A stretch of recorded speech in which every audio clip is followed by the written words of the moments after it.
Recording studio Aqib टोला। Music by Raju बाबू। सुनिए बाबा हमारा दिल लगवनी रउआ दुआरी हम पैदल धवनी।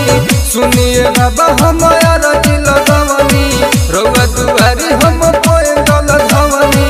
करी न रउआ उपकार जी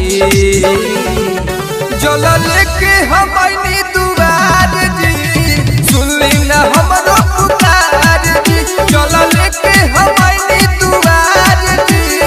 सुनली न हमरो पुकार जी।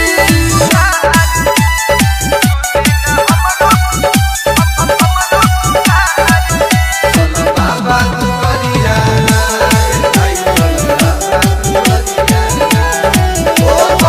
बोलबम बोली भक्ति में डोली मनवा के ताला बाबा रउआ दिखोली।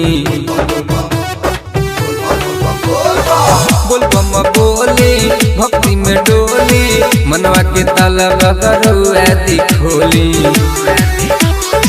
दुखवा बुझी तनी रउआ ए बाबा दुखवा बुझी तनी रउआ ए बाबा। हमहु बानी लाचार जी जल लेके हम आईनी दुआर जी। सुनली न हमरो पुकार जी जल लेके हम आईनी दुआर जी। सुनली न हमरो पुकार जी। ऐसे रिकॉर्डिंग स्टूडियो आकिब टोला।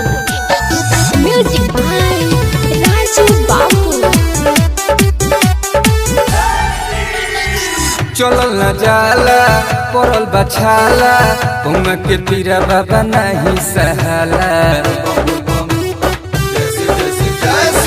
चलल न जाला पड़ल बछाला उमा के पीरा बाबा नहीं सहाला।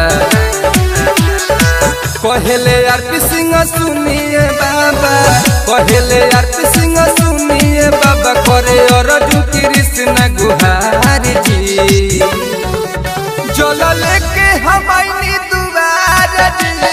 सुनली न हमरो पुकार जी जल लेके हम आईनी दुआर जी। सुनली न हमरो पुकार जी।